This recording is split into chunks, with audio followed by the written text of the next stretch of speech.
Avant de plonger dans cette histoire incroyable, pensez à vous abonner à la chaîne et à activer la cloche.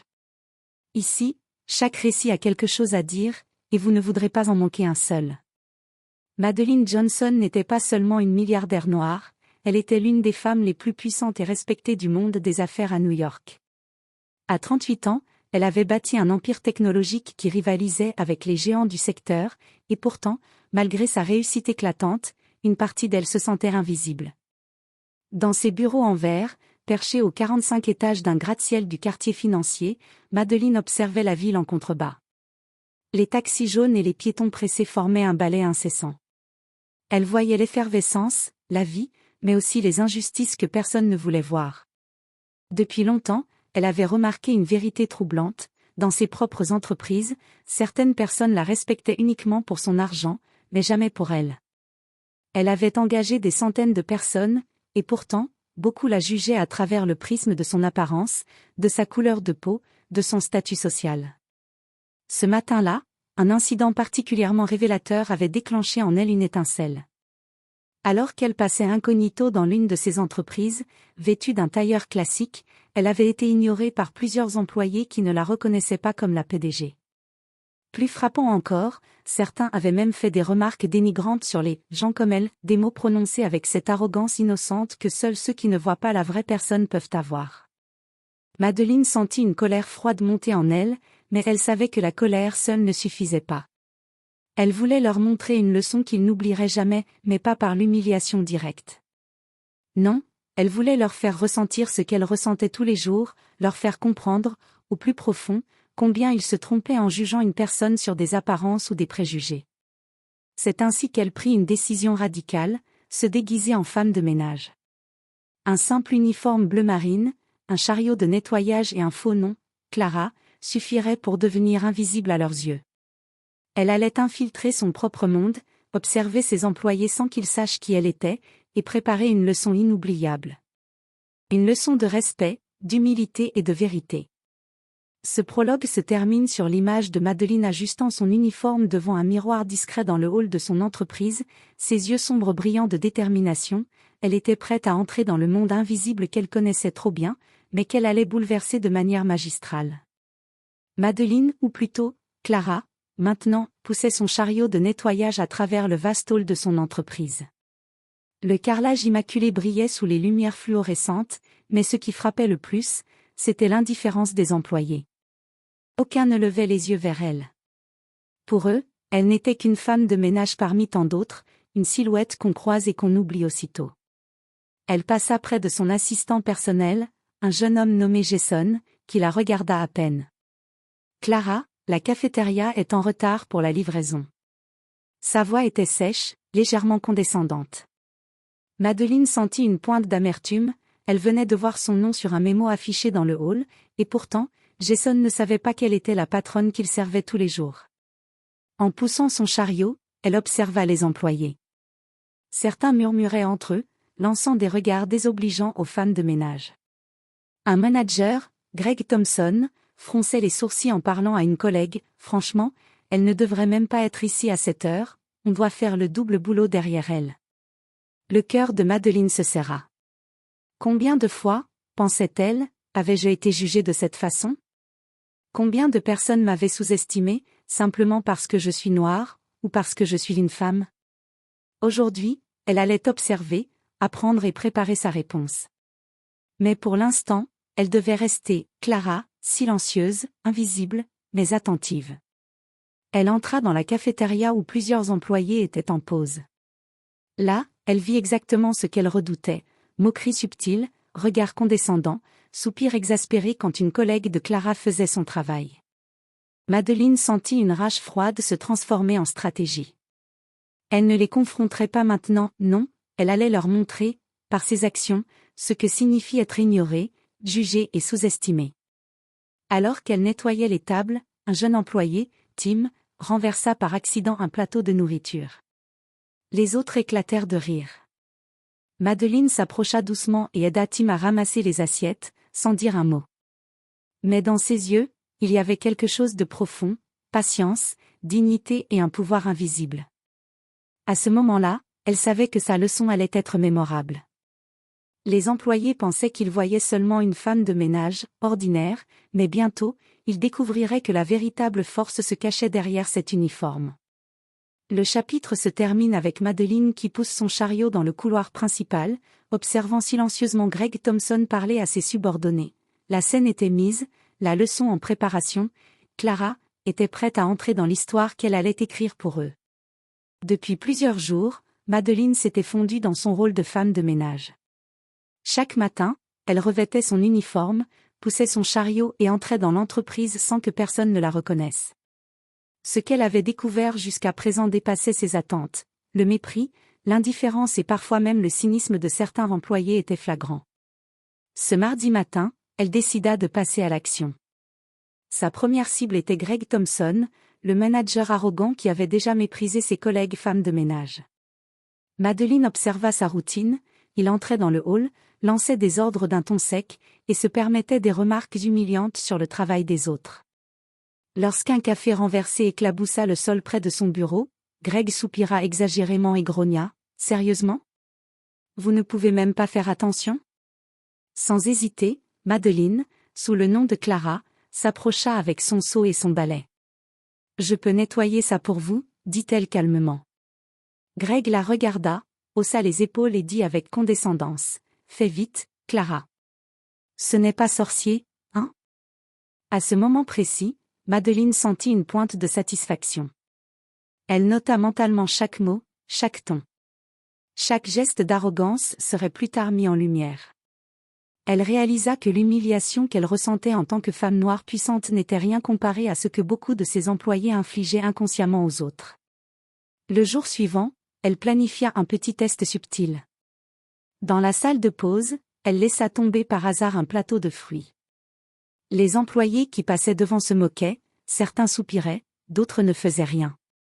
Seule une jeune employée, Lisa, s'arrêta pour l'aider. « Merci beaucoup, » dit Clara avec un sourire. « Pas de problème, » répondit Lisa, ignorant totalement qui elle était vraiment. Madeline nota ce geste. Elle se rendit compte que malgré la majorité arrogante ou indifférente, certaines personnes avaient encore de la dignité et de l'empathie. Ces observations seraient importantes pour la suite de sa leçon. La journée se termina sur une tension palpable. Les employés ignoraient qu'ils étaient observés par la PDG elle-même. Et dans l'esprit de Madeline, un plan commençait à prendre forme. Elle allait orchestrer une série de petits incidents, chacun destiné à révéler la véritable nature de ses employés. Certains seraient embarrassés, d'autres pris de remords, mais tous allaient apprendre une leçon qu'ils n'oublieraient jamais. En fermant son chariot pour la soirée, Madeline se dit avec un sourire intérieur, « Demain, les choses vont devenir intéressantes. » Les semaines passèrent, Clara avait collecté suffisamment d'observations pour savoir exactement comment chaque employé se comportait en son absence. Certains étaient arrogants et méprisants, d'autres indifférents, et quelques-uns montraient une vraie gentillesse, bien que discrète. Madeline décida qu'il était temps de passer à l'étape suivante. Elle avait conçu une petite mise en scène, un faux incendie dans une partie de l'entreprise, assez crédible pour provoquer la panique, mais sans danger réel. Son objectif n'était pas de mettre les employés en danger, mais de révéler leur vraie nature, leur patience, leur empathie ou leur égoïsme. Le matin même, elle commença à placer de petites alarmes silencieuses et à simuler de la fumée dans le couloir principal. Les employés commencèrent à remarquer l'odeur légère de fumée et à s'agiter. Greg Thompson, fidèle à lui-même, criait des ordres à tout le monde, mais se montrait incapable de gérer le stress.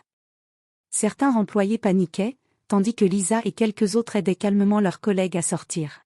« Clara !» cria Greg, voyant Madeline s'occuper d'une collègue en difficulté.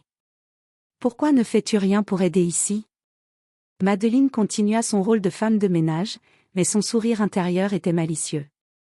Elle laissait les comportements se révéler spontanément. Et alors qu'elle guidait Lisa et d'autres employés vers la sortie de secours, elle observa un changement subtil, certains qui s'étaient montrés arrogants se sentaient maintenant coupables et honteux de leur comportement. Puis vint le moment de la révélation. Lorsque tout le monde fut réuni dans la salle de conférence pour un exercice de sécurité, Madeline retira son uniforme, dévoilant son élégante tenue de PDG. Un silence glacial s'installa. Les employés la regardaient, bouche bée. Bonjour à tous, dit-elle calmement. Je crois que certains d'entre vous pensent que je suis invisible ou insignifiante quand je ne porte pas ce costume. Vous avez vu Clara pendant plusieurs semaines. Vous l'avez jugée, ignorée, ou même ridiculisée. Greg Thompson, pâle et figé, balbutia. Vous êtes la PDG? Madeleine acquiesça. Exactement. Et ce que vous venez de voir aujourd'hui était un test. J'ai observé chacun de vous. Ceux qui ont aidé, qui ont été patients et respectueux, vous méritez mon admiration. Les autres, j'espère que cette expérience vous a fait réfléchir à la façon dont vous traitez les autres, peu importe leur statut, leur apparence ou leur rôle. Les visages autour d'elle étaient rouges, certains rougissaient de honte, d'autres baissaient les yeux. Lisa, par contre, souriait timidement, comprenant que son geste simple avait été remarqué et apprécié. Madeleine termina la leçon avec douceur mais fermeté. La vraie richesse ne se mesure pas à l'argent que vous gagnez, mais à la dignité et au respect que vous accordez aux autres. J'espère que cette leçon restera gravée dans vos mémoires. Et avec ça, elle quitta la salle, laissant derrière elle un mélange de culpabilité, de réflexion et d'admiration. Cette journée resterait gravée dans l'histoire de l'entreprise, et surtout, dans les esprits de ceux qui avaient cru qu'un simple uniforme pouvait définir une personne. Le lendemain de la révélation, l'atmosphère dans l'entreprise était profondément transformée.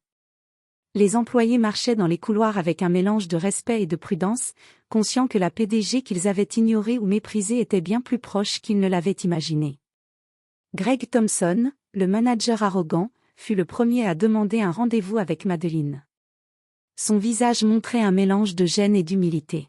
« Madame Johnson, je tiens à m'excuser pour mon comportement. » Madeleine le regarda calmement, sans montrer ni colère ni rancune. « Greg, je ne suis pas ici pour punir. Je veux que vous compreniez l'importance du respect. Vous avez eu votre leçon. Maintenant, c'est à vous de montrer que vous avez appris. » Greg hocha la tête, visiblement touché, et sortit de son bureau avec une nouvelle détermination. Au fil des jours, ses actions commencèrent à changer, il complimentait ses collègues, les écoutait davantage et intervenait pour soutenir ceux qui étaient auparavant ignorés ou ridiculisés. Les autres employés suivirent l'exemple, chacun cherchant à se comporter avec plus de considération et de courtoisie. Lisa, la jeune employée qui avait aidé Clara, dès le début, fut promue à un poste de coordination interne, sa gentillesse et son esprit collaboratif enfin reconnus. Madeleine, de son côté, avait réussi plus qu'un simple test, elle avait insufflé une culture d'empathie et de respect dans son entreprise. Les employés comprenaient désormais qu'un titre ou un uniforme ne définissait pas la valeur d'une personne. Quelques semaines plus tard, elle organisa une petite réunion pour remercier tous ceux qui avaient montré du leadership et de la solidarité pendant la crise simulée. Elle sourit, reconnaissante et fière de voir que sa leçon avait eu un impact réel. Le vrai pouvoir ne réside pas dans l'argent ou le statut. Il réside dans la capacité à traiter les autres avec dignité et respect. Souvenez-vous de cela, dans cette entreprise et dans votre vie. Alors que Madeleine quittait la salle, un silence respectueux s'installa derrière elle, chargé de reconnaissance et d'admiration. Son déguisement de « Clara » avait disparu, mais la leçon qu'elle avait donnée resterait gravée dans les mémoires de tous. Ce jour-là, Madeleine Johnson ne fut pas seulement la PDG de l'une des entreprises les plus prospères de New York.